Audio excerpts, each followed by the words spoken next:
Okay, so a couple of things happened. I kind of have a secret for you. First off, I ran out of time before I went on my road trip. Yeah, I'm kind of technically back, even though in yesterday's video I said I wasn't, so shh. I ran out of time to shoot that last video before I left, so I'm shooting it now. We're just gonna pretend that I'm still on the road trip because when I do acknowledge that I'm back, I got a whole bunch of things to tell you. So just let's go on an imagination journey. I'm not really here, I'm on my road trip, kind of, sort of. So we can talk about the last 5 things you can do as an individual to actually advance reconciliation. It'll all make sense by the end of the week, I hope. So let's talk about it.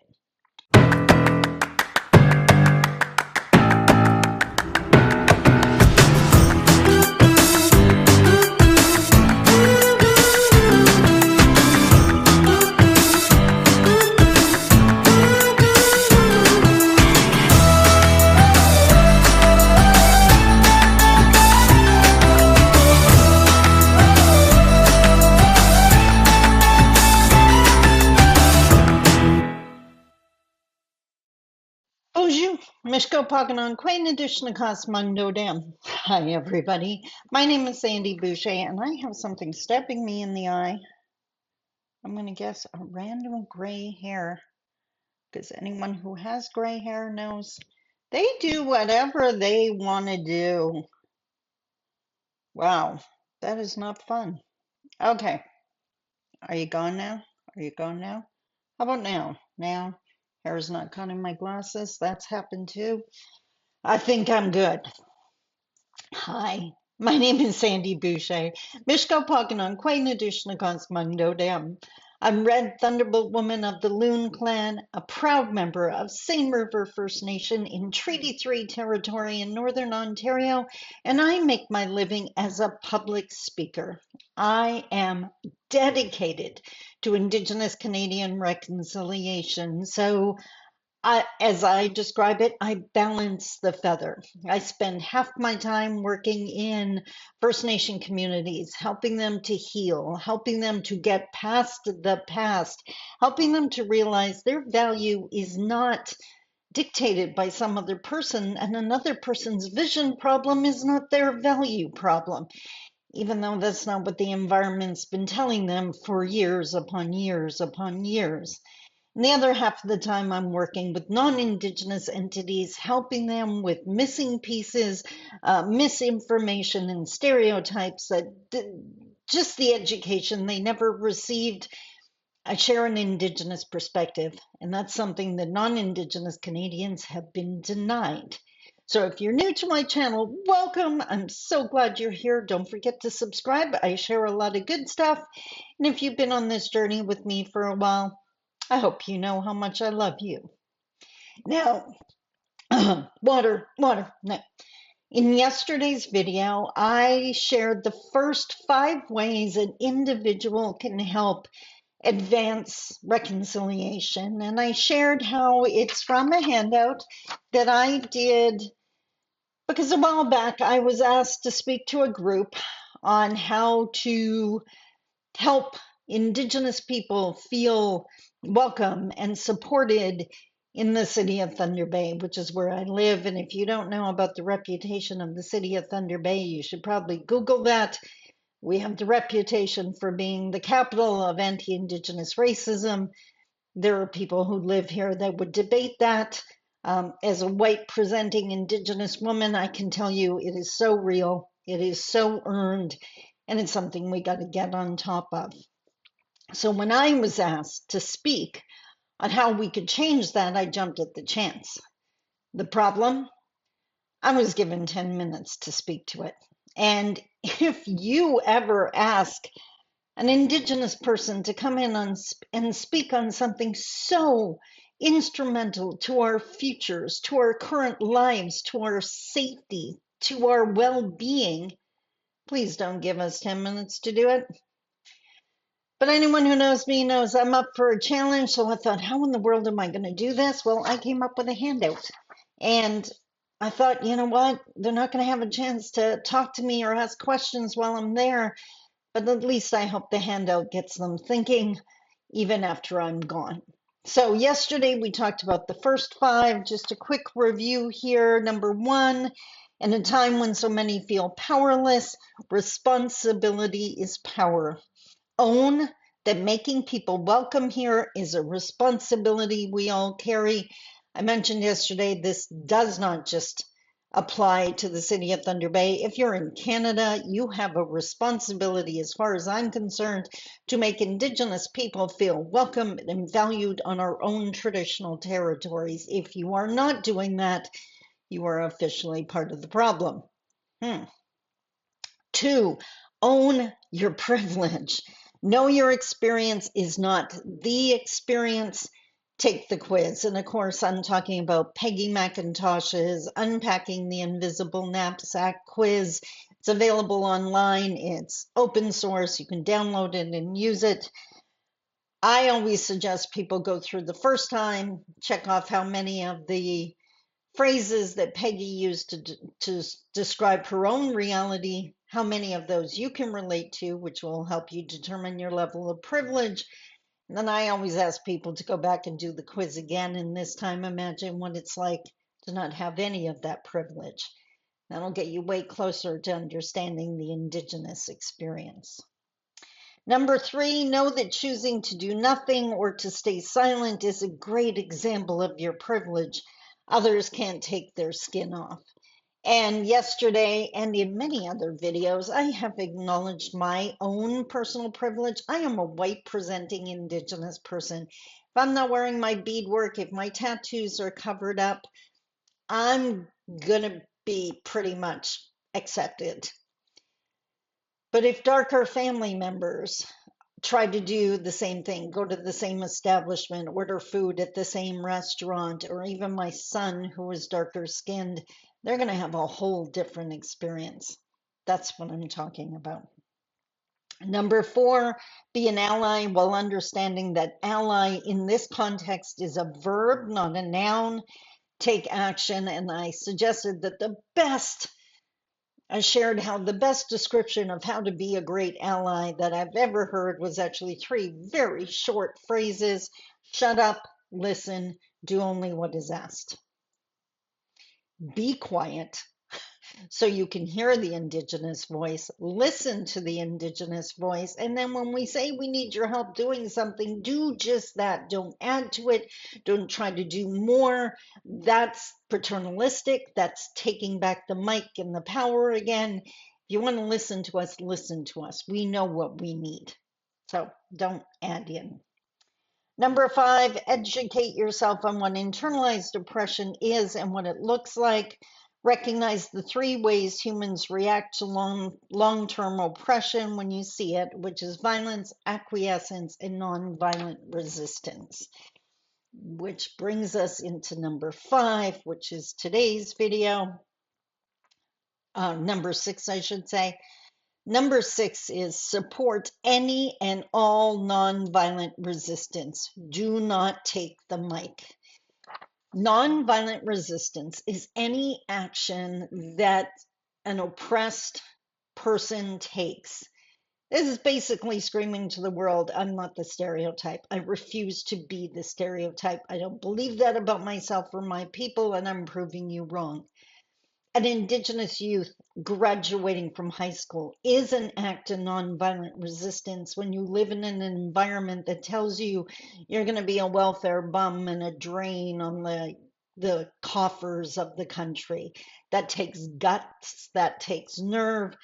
When I work with colleges and universities, I am constantly highlighting that you have no idea how much courage it is that is required for an Indigenous person to even walk into a university or college. Huge. When the voice in their head, and probably the voices of many people they know, are saying, why are you even trying? It's never going to change anything.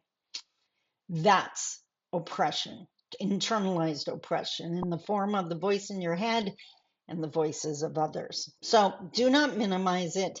We got to get way better at celebrating nonviolent resistance. And don't take the mic away. When someone says they graduated high school, don't add in, yeah, I did too, and it was really great. Like, don't make it about you. Let them stand in the spotlight for a minute. It's really super uncomfortable for them. They've probably never been there before or rarely. Let them enjoy it. Let them taste success without diverting it to something else. And even worse, or even more important, do not minimize it, do not dismiss it. An Indigenous youth getting, or an Indigenous person of any age getting a driver's license is huge. Daring to bid for a job is huge. Daring to go away to college or university, daring to move to another city because they think they'll have more opportunities there. These are all huge mountains they're overcoming. We got to quit minimizing it. If we celebrate it, then we can encourage their success and others will see their success. And then we really start changing this, which is the goal. Hey, that was 6. Can you tell I came back rested? Oh, I'm not back. Um, I anticipate that when I come back from my road trip, I'll be rested. Okay. 7, understand a positive experience is dependent upon relationships. Apologize and say I'm sorry when getting by someone. Say excuse me with a smile. Comment on a beautiful baby. Hold open the door. Understand the shock. Forgive the rudeness. Now, I can just imagine a whole bunch of people are going to respond to this video and say, well, I treat everyone like that. Awesome. You'd be amazed how many people do not. They treat everyone else that way, except for Indigenous people. When it comes to Indigenous people, and trust me, I live in the city of Thunder Bay, I see it all the time. The racism is so often drenched in disgust. Disgust that this Indigenous person is here. Disgust that they're sitting next to me. Disgust that they're trying to talk to me. Disgust that they're in the lineup in the grocery store ahead of me. If you don't believe me, watch. Start observing. Don't say anything, just watch. You'll see what I mean. So, when a non-Indigenous person comments to a young Indigenous mom or mom of any age, like, what a beautiful baby, do not be surprised if they don't say thank you. There's a really good chance they're going to be super shocked. But what you're going to do is they're going to go home and they're constantly going to be thinking about that non-Indigenous person that wasn't the stereotype, because we have stereotypes about non-Indigenous people too. And you're not that horrible racist that everyone told me all non-Indigenous people are. And that begins the change. Those little comments, that smile, it's huge, huge. And if an Indigenous person is being rude, there was an incident in Thunder Bay, this is years ago, where Indigenous youth were hanging out on the steps of the movie theater and yelling out racist, yelling out derogatory comments to the non-Indigenous people going in. That is such a sign of internalized oppression. I'm going to try to prove that you don't terrify me. I'm going to pretend that I have as much power as you do. They know they don't. Is that the best way for them to deal with it? No, but if you understand internalized oppression, you also understand where it comes from. Less judgment, more understanding. Number 8, hold and make space for someone. No Indigenous peoples at your meeting? Bring someone along. Suggest diverse memberships. Pass the mic. Make room for Anishinaabemowin. So, as a non-Indigenous person, I guarantee you, you can get into rooms that I can't, that I still can't. You got to start looking around at those public meetings, at those committee meetings, at your board meetings, at your staff meetings. Are there any Indigenous people in the room? If not, mention that. Call it out. And calling it out probably a misleading phrase, I don't mean attacking someone. I mean pointing it out and keep pointing it out until that changes. If it's a public meeting or a meeting you've been invited to, I was invited to community meetings, and so many Indigenous people I know were not invited. Problematic. So, whenever possible, bring an Indigenous person with you. You do not ever want to be the voice for Indigenous people. And unfortunately, that's where I see so many allies cross the line. They have the relationship with Indigenous people. There's no Indigenous people in their company, so they speak for us or try to explain what we would think. Totally overstepping. Totally. Instead, what they should be doing is saying, you know what, you really need to be speaking to Indigenous people about this. Trust. And when they say, well, what do you mean? Now, you need to get that directly from Indigenous people. Holding your ground and holding space for us. And Anishinaabe is our language, the Ojibwe language. Wherever you are, whatever traditional territory, like our languages need to be spoken, and we need to make room for that. Number 9, call out or disrupt racism. Give up your seat. Let me help you. Get in between racism and the victim, or just tell the offensive one to shut up. If you're in a store, a restaurant, a hair salon, wherever, and you hear a racist comment thrown out against someone, we got to quit expecting the victim to say something, because in that moment they are shocked, silenced, embarrassed. It's totally overwhelming, especially if you're in a place where you actually thought you were safe from that crap. If you're not being attacked, then you have way more power and self-control. Say something. Like I have said, excuse me, not in my city. Excuse me, that's freaking rude. Excuse me, I don't think so. Whatever it is, just say something. Now, is there a chance the person who said the horrific comment is going to just continue on? Absolutely. But at least that victim knew there was one person in that room that cared what was happening to them. Be that person, please. Last but not least, boy, do I need a drink of water. So much better. Last but not least, use the 4 sacred tools as mentioned in my book, The Path. It spells the word path. P is for patience. This will not be solved in one day. The A is for awareness of what is going on in your community, not just for people who look like you. T is for tenacity, keep going, don't give up. And H is for humility, set out to learn. There you have it, my friend. 10 things you can do on a daily basis that may seem so small, but they make such a huge difference. We have got to quit leaving it in the hands of the government. That would be a scary place to leave any kind of future steps. In the hands of your employers, in the hands of your municipal government, whatever it is. Number 1 was responsibility. You pick up the responsibility. If you genuinely want things to change, if you genuinely think you're an ally, then you need to be doing these steps. And I, for one, am going to comment and celebrate every single time you do. So I hope that helped. What did you think? Aren't these easy enough to do? I think so. They might be uncomfortable on first, but you know what? Being uncomfortable as an ally saying something is nowhere near as uncomfortable as being the victim of anti-Indigenous racism. And if you're thinking about your comfort level, you're still thinking of the wrong person. Allies think of the people they're trying to help. And I hope that's you.